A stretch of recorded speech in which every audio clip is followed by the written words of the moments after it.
آج مکے کے ایک ایسے تاجر کا ہم ذکر کریں گے جو اپنی امانت اور تجارت اور مہارت کی بنا پر کافی شہرت رکھتا تھا. وہ تجارت کی غرض سے دور دراز ملکوں کا سفر کرتا. بغرض تجارت ملک یمن جانے کا بھی اتفاق ہوتا. اس تاجر کے اسلام قبول کرنے کا واقعہ بھی بڑا ایمان افروز ہے. چنانچہ خلاصہ یہ ہے، کہتے ہیں کہ میرا یا میرے والد صاحب کا جب بھی یمن جانا ہوتا تو ہم اسکلان بن اواکن کے پاس ٹھہرتے. یہ بڑا جہاں دیدہ اور صاحب فراست شخص تھا، بڑا ذہین تھا. اور میں جب بھی جاتا تو مکہ مکرمہ، کعبہ مشرفہ اور زمزم شریف کے بارے میں مجھ سے پوچھا کرتا.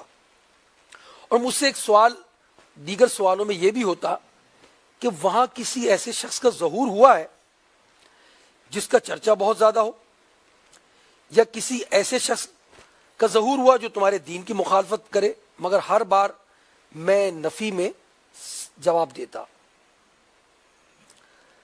سید عالم صلی اللہ علیہ وسلم کی بعثت کے سال اسکلان بن اواکن کے پاس جب میں بغرض تجارت وہاں پہنچا تو وہ کافی ضعیف ہو چکے تھے.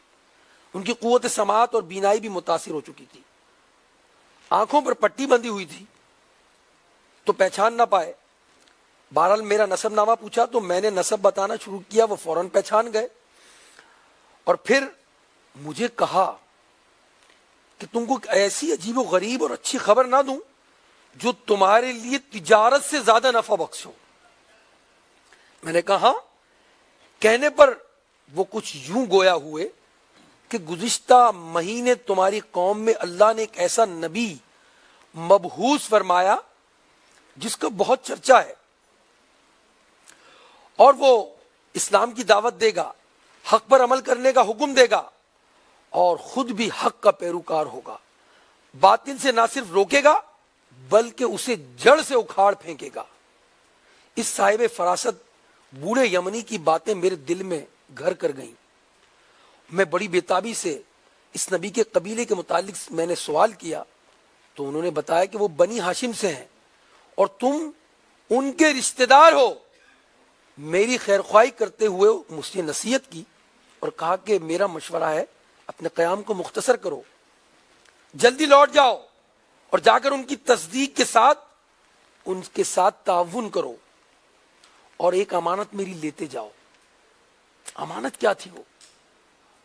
وہ امانت انہوں نے چند اشعار لکھے تھے. اس بوڑھے یمنی نے نبی پاک کی نعت لکھی تھی. آج لوگ کہتے ہیں کہ نعت تو ابھی سے چلی ہے نا جناب. نہیں، نعت تو صدیوں سے لکھی جا رہی ہے. یہ نعت تو نبی پاک صلی اللہ تعالی علیہ وسلم کی ابھی بعثت جو ہوئی اس دوران، اس سے پہلے اس یمنی نے نبی پاک صلی اللہ تعالی علیہ وسلم کی نعت لکھی. اللہ اکبر. کہا کہ میری امانت یہ ہے کہ کچھ اشعار میں تمہیں بتاتا ہوں اور وہ اشعار لے جا کر ان کی خدمت میں پیش کرنا. اس کا ترجمہ کیا ہے؟ وہ اشعار کا ترجمہ یہ تھا: اس رب ذوالجلال کی قسم جو بلندیوں والا اور روز و شب کو ایک دوسرے سے نکالنے والا ہے، اے اس ہستی کے فرزند ارجمند جس کی جان کے بدلے جانوروں کو ذبح کر کے فدیہ دیا گیا. یعنی یہاں حضرت عبداللہ مراد ہے. نبی پاک کے والد کی عزت اور شرافت کا ذکر کیا جا رہا ہے. اور دوسرے شعر میں فرمایا آپ کو بھیجا گیا ہے تاکہ آپ لوگوں کو منزل یقین کی طرف بلائیں اور انہیں حق اور فلاح کا راستہ دکھائیں. اور بھی اشعار پیش کیے.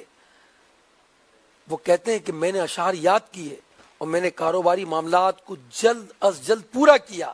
میں مکہ لوٹ آیا اور میں نے سیدنا صدیق اکبر رضی اللہ تعالیٰ سے ملاقات کی تو انہوں نے بتایا کہ وہ نبی مبعوث ہونے والے نبی حضرت عبداللہ رضی اللہ تعالیٰ عنہ کے فرزند ہیں، فرزند ارجمند ہیں. اللہ نے انہیں ساری مخلوق کی طرف رسول بنا کر بھیجا ہے. جاؤ ان کی بارگاہ میں حاضری کا شرف حاصل کرو. چنانچہ میں بارگاہ نبوت میں نے حاضری کے لیے چل پڑا. اس وقت نبی پاک صلی اللہ تعالی علیہ وسلم حضرت خدیجہ الکبریٰ رضی اللہ تعالی عنہا کے گھر میں تشریف فرما تھے. میں نے داخلے کی اجازت طلب کی. اجازت ملی. مجھ پر نظر پڑتے ہی نبی پاک نے مسکرایا اور فرمایا میں ایک خوش نصیب چہرے کو دیکھ رہا ہوں. اس کے لیے مجھے خیر ہی کی امید ہے پھر فرمایا یہاں آنے سے قبل تمہارے ساتھ کیا معاملہ پیش آیا؟ اے ابو محمد، میں نے عرض کیا یہ تو آپ ارشاد فرمائیے کہ کیا معاملہ ہے؟ آپ نے غیب کی خبر دیتے ہوئے فرمایا تمہارے پاس ایک امانت ہے، یا ارشاد فرمایا کسی نے تمہارے ہاتھ میرے لیے کوئی پیغام بھیجا ہے۔ نبی پاک نے پہلے ہی جان لیا کہ یمن سے کیا ان کے لیے امانت آئی۔ اللہ اکبر، جلدی مجھے بتائیے۔ چنانچہ جو ہے وہ میں نے نبی پاک صلی اللہ علیہ وسلم نے جب یہ ارشاد فرمایا تو میں نے یہ پیار بھرا انداز دیکھ کر فوراً نبی پاک کے ہاتھوں پر میں ایمان لے آیا۔ سبحان اللہ۔ اور پھر میں نے وہ اشعار جو حضور علیہ الصلوۃ والسلام کی خدمت میں اس یمنی نے پیش کیے تھے میں نے بارگاہ رسالت میں پیش کر دیے۔ سبحان اللہ۔ وہ تاجر کون تھا جو ایمان لائے؟ وہ جن کا ایمان لانے سے پہلے نام عبد الکعبہ تھا یا عبد عمرو تھا، اور جب نبی پاک صلی اللہ علیہ وسلم کا انہوں نے دامن تھاما تو کفر کے اندھیروں سے نکل کر نور حق کی ضیاء باریوں سے جب وہ فیضیاب ہوئے تو نبی پاک نے ان کا نام عبد الرحمن رکھا۔